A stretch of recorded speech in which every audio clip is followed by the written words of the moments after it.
औज़ुबिल्लाहिमिनश्शैतानिर्रजीम बिस्मिल्लाहिर्रहमानिर्रहीम। दोस्तों, आज जुमे का दिन है।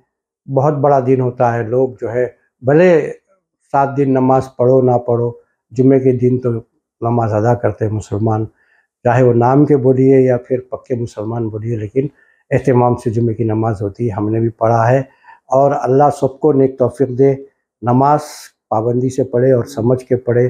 मसाइल तो चलते रहेंगे, मसाइल आते हैं, मसाइल जाते रहे और आपको हल आप ही को करना है। नौजवान जो 15 से 25 साल की उम्र की है, वही आज के दौर में उस मसले को हल कर सकते हैं। आपको समझना पड़ेगा, क़ानून को समझना पड़ेगा, क्या है आपको क़ानून, किस तरीक़े का आपको जो है ना लोग वरगला रहे हैं, गलत बात कर रहे हैं। मेरी मुराद जो है ना, हमारा जो पैसा है वक्फ़ प्रॉपर्टी का, वक्फ़ प्रॉपर्टी अल्लाह की अमानत है, ये सभी बोलते हैं, लेकिन ज़मीन जाग की, अल्लाह की ज़मीन पे अब्दुल्ला का कब्ज़ा। अब वो किसी के ज़रिए बोलो, सहाफ़ी के ज़रिए बोलो, मेरे ज़रिए बोलो, किसी और के ज़रिए बोलो, बहरहाल ये चीज़ 70 साल से होती आ रही है। अब जो है हमारे सेंट्रल गवर्नमेंट के, मोदी गवर्नमेंट का एक डंडा चला, वक्फ़ बिल तरमीम में उसकी तब्दीली आई। उस पे कोई लोग सो रहे हैं, कई लोग जाग रहे हैं। जो जाग रहे हैं वो उम्मीद पोर्टल में अपनी अपनी प्रॉपर्टी को अपने ज़रिए से उसमें दर्ज करा रहे हैं। अब पता चलेगा, जो जो सर्वे हुआ, जो जो प्रॉपर्टी जहाँ की है, वो उम्मीद पोर्टल में सेव हुआ नहीं हुआ। आने वाले दिनों में ये सब पता चलेगा कि वक्फ़ प्रॉपर्टी किसकी है, वक्फ़ प्रॉपर्टी अल्लाह की अमानत है या कोई उसका रखवाला, मैनेजर, या फिर जो है ना माली बोलिए, या फिर जो है वॉचमैन बोलिए, कुछ भी बोलिए, बहरहाल ये सारी चीज़ें जो आपको लोगों को समझ में आएंगी। तो देखिए, बहरहाल जो है ना मेरे दोस्त है, बहुत ही मेहनत कर रहे हैं, अल्लाह उनको सेहत अता कर।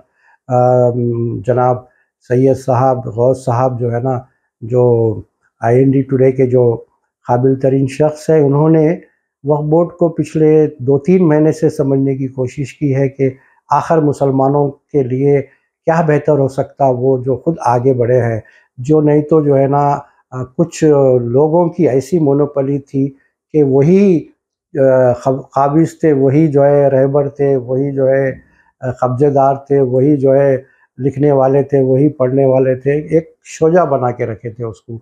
आजकल वो बिल्कुल सो गए हैं। उनको साबिक़ा असदुल्ला CEO साहब ने सुला दिया, ऐसा लोग कह रहे हैं कि क्योंकि अब उनकी जो है हर तरह से पोल खुल जा रही है, तो बेहतर है कि वो।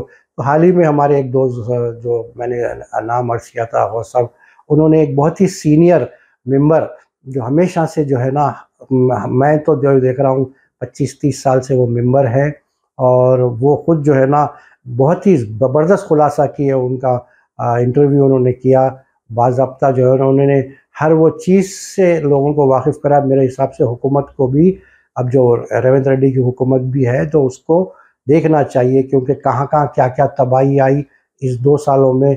क्या-क्या जो है ना, उन्होंने साफ़ कह दिया कि जो है जो अब मौजूदा गवर्नमेंट के बाद से वक्फ़ बोर्ड बना, उसमें एक मीटिंग हुई थी, वो भी जिस तरीक़े से मीटिंग हुई, उसमें कुछ हद तक जो है एजेंडे अभी भी बाकी है। ऐसे कई चीज़ें हैं जो बाकी है। तो आप लोगों को इस बारे में भी, जहाँ-जहाँ वक्फ़ बोर्ड के मेंबर या चेयरमैन रहते हैं, उनका जो है ना जमहूरी अंदाज में उनका घेराव करिए। जो मसाइल हैं आप पूछिए।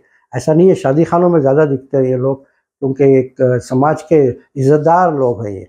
तो आप जो है पब्लिक डोमेन में पब्लिक के नुमाइंदे या जो भी है, उनसे पूछिए कि आखिर ये जो है ना प्रॉपर्टी जा रही है। अब जलसे में या ऑफिस में तो आपको 2-3 चीज़ मिल सकती, 2-3 चीज़ बोल के चाय पिला के तो बहरहाल देखिए, इसको आपको एक ही करना पड़ेगा। ख़ास तौर से नौजवान लड़के लड़कियां, इन लोगों को जो है ना कहीं भी इनके इनके जो भी जहाँ इनके दौरे हैं या जहाँ भी डिस्ट्रिक्ट जा रहे हैं, तो उनसे पूछिए आखिर वक्फ बोर्ड में जो पैसा है या वक्फ बोर्ड प्रॉपर्टी है, ये सिर्फ लीडरों के लिए है या गरीब गुरबा के लिए है? वो मंशा वक्फ का क्या सिस्टम है? ये शायद मस्जिदों में जो इमाम और मुअज्जिन को ग्रांट दी जा रही है, उन लोगों को समझाना चाहिए कि वक्फ प्रॉपर्टी के मैटर में किस तरीके से लोगों को इसका फ़ायदा हो सकता है या नहीं हो सकता। तो मैं गुजारिश करूँगा जितने भी लोग हैं जो उनको जो है ना एजाज़ मिल रहा है इमाम मौज़न को, तो उन लोगों को बताना चाहिए, वक्फ बोर्ड के ज़रिए मिलना चाहिए कि उसमें क्या क्या है क्या नहीं, क्योंकि अब तक नहीं बताए तो अब जब जो है ना आपको उम्मीद पोर्टल में जो जितने नामा है जितनी चीज़ें हैं वो सब बताना पड़ेगा। मैं आपको गुजारिश कर रहा हूँ मुर्शद, तुम करो यार, कम से कम तुम तो भी बताओ। तुम नहीं बता रहे ना, तुम्हारे लोग बोल रहे हैं, आखिर कैसा चलेगा बोलो, ज़रा करो मुर्शद। सलाम अलैकुम रहमतुल्लाहि व बरकातहू।